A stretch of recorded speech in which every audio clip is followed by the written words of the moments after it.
मस्जिद की survey report ने उड़ाई अखिलेश ओवैसी की नींद। मस्जिद की दीवार पर बने कमल के फूल, गुंबद पर कलश की आकृति। रिपोर्ट में हुए खुलासों ने हिंदू पक्ष के दावों को किया मजबूत। संभल जाने से रोका गया सपा डेलीगेशन तो भड़के अखिलेश यादव। उत्तर प्रदेश के संभल में शाही जामा मस्जिद के सर्वे को लेकर भड़की हिंसा के बाद एक तरफ उपतर्फियों पर ताबड़तोड़ एक्शन योगी सरकार का जारी है, तो वहीं दूसरी तरफ संभल की शाही जामा मस्जिद के सर्वे की रिपोर्ट का इंतजार हो रहा है। सवाल हर किसी के जहन में यही है कि क्या यह शाही जामा मस्जिद ही है या फिर जैसा कि हिंदू पक्ष दावा कर रहा है हरिहर मंदिर है। हालांकि आज चंदौसी कोर्ट में रिपोर्ट पेश होनी थी, लेकिन किसी कारणवश कोर्ट कमिश्नर रमेश राघव ने यह रिपोर्ट पेश नहीं की। उन्होंने कहा कि अभी सर्वे की रिपोर्ट पूरी तरीके से तैयार नहीं हो पाई है। इस वजह से कोर्ट में अगली तारीख के लिए अपील दायर की गई और इस मामले में अब अगली सुनवाई जो है वो 8 जनवरी को होगी। लेकिन इन सब के बीच जो कई चौंकाने वाली खबरें संभल के इस शाही जामा मस्जिद को लेकर सामने आ रही है वो ये कि दरअसल सूत्रों के हवाले से रिपोर्ट में जो खुलासे हुए हैं उसको लेकर कुछ जानकारी मिली है और साथ ही साथ जिस तरीके से समाजवादी पार्टी के नेता इस पूरे मामले पर सियासत कर रहे हैं और राजनीतिक रोटियां सेकने के लिए वो संभल जाने की तैयारी कर चुके थे। 15 नेताओं का डेलीगेशन जब संभल के लिए निकला तो रास्ते में उन्हें रोक दिया गया और उन्हें संभल में जाने की परमिशन नहीं दी गई, जिसके बाद अखिलेश यादव भड़के हैं और बीजेपी पर उन्होंने हमला बोला है। लेकिन वहीं पर सबसे पहले बात करेंगे एबीपी न्यूज के हवाले से जो जानकारी निकलकर सामने आई है। दरअसल संभल की शाही जामा मस्जिद के सर्वे की जो रिपोर्ट जो अभी तक सामने नहीं आई है, लेकिन सूत्रों के हवाले से जो जानकारी है इस रिपोर्ट में दरअसल ये है कि इस रिपोर्ट में कई चौंकाने वाले खुलासे हुए हैं। ऐसे खुलासे हुए हैं जो हिंदू पक्ष के दावों को और ज्यादा मजबूत करते हैं कि वहां पर मंदिर ही था। दरअसल मस्जिद के सर्वे में सबसे बड़ा खुलासा यह हुआ है कि मस्जिद में कई हिंदू प्रतीक चिन्ह मिले हैं। पश्चिमी गेट जो है मस्जिद का उसके पास द्वारपाल शैली के खंबे हैं जिन पर कलाकृति बनी हुई है। इसके साथ ही मस्जिद में 50 आले मिलने का दावा किया गया है जहां पर हिंदू देवी देवताओं की मूर्तियां रखी जाती थी। इसके साथ ही सर्वे की रिपोर्ट में मस्जिद के मुख्य गुंबद पर तार कलशों की आकृति मिली है और एक टूटे तीर का निशान भी है। सिर्फ इतना ही नहीं, मस्जिद के भीतर एक बड़ा सा आंगन है जिसमें वजू खाना है और इस वजू खाने को लेकर हिंदू पक्ष का दावा यह है कि यह कुंड है और इसी मस्जिद के आंगन में एक बरगद का पेड़ मिला है जिसे सर्वे के दौरान ही चिन्हित किया गया और हिंदू पक्ष ने सर्वे के दौरान इसे मंदिर और आस्था का प्रतीक बताया। वहीं मस्जिद के पश्चिमी द्वार के पास एक कुआं मिला है जिसे अभी ढक दिया गया। सर्वे के दौरान दोनों पक्षों ने यह माना था कि यहां एक समय पर पूजा पाठ होती थी। मस्जिद की दीवारों पर कई मोटे मोटे खंबे मिले हैं और उन पर भी फूल और चित्रकारी की आकृति मिली है। इतना ही नहीं, राजपूत शैली में छतरीदार कलाकृति भी इस मस्जिद के परिसर में गुंबद पर बनी है।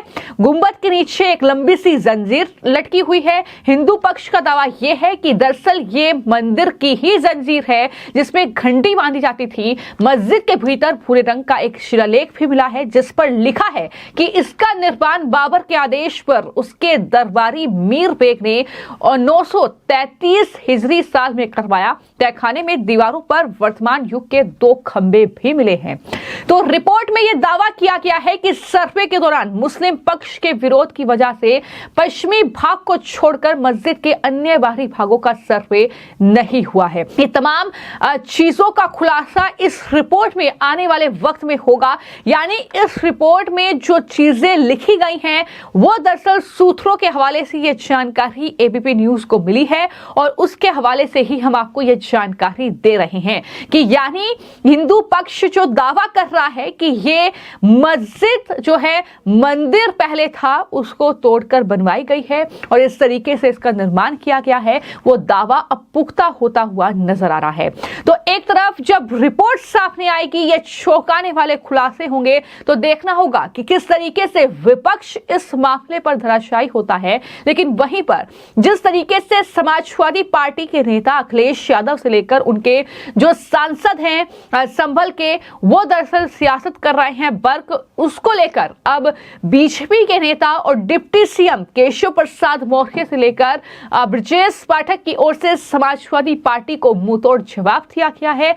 सुनिए इन दोनों नेताओं ने क्या जवाब दिया है। देखिए, समाजवादी पार्टी के मुखिया अखिलेश यादव जी को अपने गिरेबान में झांकना चाहिए। संभल की जो घटना है ये समाजवादी पार्टी के संरक्षित अपराधियों की देन है। जो संभल के अपराधी हैं वो सब समाजवादी हैं। अखिलेश यादव जी को प्रदेश की, देश की जनता से माफी मांगनी चाहिए। हर स्थिति में हम वहां कानून के राज को मेंटेन करेंगे। और समाजवादी पार्टी के जो सांसद विधायक आपस में सिर फटौवल कर रहे हैं, अखिलेश यादव जी को पहले अपनी पार्टी को संभालना चाहिए, फिर कहीं राजनीतिक बयानबाजी करनी चाहिए। और ये उसको राजनीतिक पर्यटन समझ रहे हैं। हर स्थिति में हम प्रदेश को कानून का राज और बढ़िया देने वाले हैं और अपराधियों पर और कड़ाई की जाएगी, अंकुश। देखिए, समाजवादी पार्टी ऐसी जो घटनाएं हैं उनको राजनीतिक पर्यटन की दृष्टि से जाते हैं। समाजवादी पार्टी को पहले अपना घर संभालना चाहिए। वहां के सांसद विधायक आपस में सिर फटौवल कर रहे हैं और जो संभल के अपराधी हैं सब समाजवादी हैं। देखिए, हर स्थिति में हम कानून व्यवस्था को मेंटेन करेंगे। उस घटना के अगर मुख्य अपराधी के रूप में देखा जाए तो वह समाजवादी पार्टी है। उपचुनाव में समाजवादी पार्टी की जो करारी पराजय हुई है, जो उनको जख्म लगा है, वह जख्म वो भुला नहीं पा रहे हैं। प्रतिनिधि मंडल समाजवादी पार्टी के माध्यम से भेजना यह एक नौटंकी है, वोट बैंक साधने की राजनीति है। समाजवादी पार्टी का सुपड़ा साफ होता जा रहा है, उनका वोट बैंक खिसक गया है। मैं श्री अखिलेश यादव जी और उनकी पार्टी के जो बचे खुचे सांसद विधायक हैं, कहूंगा अपनी पार्टी संभालो और संभल का माहौल या उत्तर प्रदेश का माहौल खराब करने की कोशिश मत करो। और जिस प्रकार से संभल की घटना घटित हुई है वह कोई दंगे की जैसी स्थिति नहीं, वो समाजवादी पार्टी के सांसद और समाजवादी पार्टी के विधायकों के द्वारा जो वर्चस्व की जंग है कि मेरा वर्चस्व ज्यादा है कि तेरा वर्चस्व ज्यादा है, वह वर्चस्व की लड़ाई है जिसके कारण से संभल में ये घटना घटित हुई है। अन्यथा कोर्ट के आदेश से शांतिपूर्ण ढंग से कमीशन की कार्रवाई हो रही थी, उसमें इस प्रकार के विवाद को पैदा करने का प्रयास करना यह पूरी तरह से गलत था। मामले की न्यायिक जांच हो रही है और न्यायिक जांच के बाद जो निष्कर्ष निकलेगा, जो स्पष्ट प्रतीत हो रहा है कि समाजवादी पार्टी के नेताओं के, विधायकों, सांसदों के वर्चस्व की जंग और श्री अखिलेश यादव जी की खिसियानी बिल्ली खंबा नोचे। उपचुनाव में पराजय का दर्द नहीं भुला पा रहे हैं। 2027 के सत्ताधीश बनने वाले थे और 47 तक उनको कोई आगे भविष्य दिखाई नहीं दे रहा है। इसलिए इस प्रकार की हरकत करना बंद करें। और उत्तर प्रदेश दंगा मुक्त प्रदेश है और श्री अखिलेश यादव जी जब मुख्यमंत्री थे तो दंगा युक्त प्रदेश था। और प्रदेश में कोई शांति व्यवस्था बिगाड़ने की कोशिश करेगा तो कानून उसके खिलाफ अपना काम करेगा। देखिए, मैंने कहा ना कि समाजवादी पार्टी खिसियानी बिल्ली खंभा नोचे। कुंदरकी में उनका वोट बैंक खिसक गया, वहां मुस्लिम मतदाताओं ने भी भाजपा के कमल के फूल को वोट दिया। जहां 65% लगभग मुस्लिम मतदाता हो, वहां भाजपा के प्रत्याशी का 1.5 लाख से अधिक वोटों से जीतना, उनको तो लगा उनकी जमीन ही, मतलब यकीन नहीं है लेकिन जमीन नहीं है उनके पास। और ये धरना प्रदर्शन करने से अब जो उनकी असलियत है वो छिप नहीं सकती। सिर्फ इतना ही नहीं, खुलासा यह भी हुआ है कि मंदिर को मस्जिद में परिवर्तित करने के लिए कई तरह की छेड़खानी जो है वो संपत्ति के साथ की गई है। यह भी कहा गया है कि दरअसल उर्दू लिखा गया है, उर्दू में लिखा गया है। ये तमाम बातें हैं। हालांकि मैं आपको यह भी जानकारी दे दूं कि 1975 सर्वे की जो रिपोर्ट है इस मस्जिद की, उसके तहत दावा यह किया जा रहा है कि मंदिर को तोड़कर मस्जिद का निर्माण किया गया था। सर्वे रिपोर्ट में दावा किया गया है कि मंदिर के चारों तरफ भगवान की आकृतियां दिखाई दी। वहां पर एक गणेश जी की प्रतिमा का जिक्र किया गया जिसको नष्ट करने की कोशिश की गई।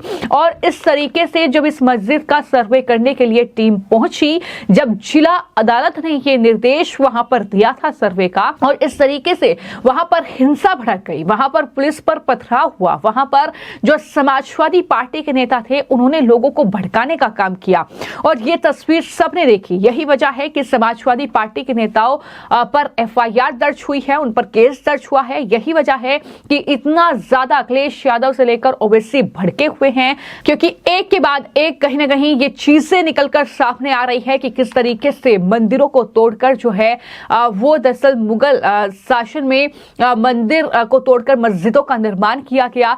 और जिस तरीके से हिंदू पक्ष के तरफ से जो वकील हैं विष्णु, उनकी तरफ से बार बार ये दावा किया जा रहा है, तो ऐसे में ओवैसी जो है उन पर भी हमलावर हैं। लेकिन इन सब के बीच जिन्होंने मस्जिद के सर्वे के लिए गई टीम पर हमला किया, जो पूरा बवाल, जो हिंसा देखने को मिली, जिन उपद्रवियों ने इसको अंजाम दिया, उसको लेकर भी लगातार योगी सरकार का एक्शन जारी है। और यही वजह है कि अखिलेश यादव भड़के हुए हैं, ट्वीट कर रहे हैं, बीजेपी को घेर रहे हैं। ये तमाम बातें वो लिख रहे हैं कि चुनाव में हार की बौखलाहट है, तमाम तरह की बातें की जा रही हैं। लेकिन इन सब के बीच जो रिपोर्ट में समझा जा रहा है कि जो रिपोर्ट अभी तक सामने नहीं आई है उसमें क्या क्या खुलासे हो सकते हैं, तो वो जानकारी मैंने आपको दी है कि किस तरीके से मस्जिद का जब सर्वे किया गया है तो उसकी रिपोर्ट जब सामने आएगी तो कुछ इस तरीके के खुलासे जो है इस पूरे मामले में होते हुए नजर आ सकते हैं।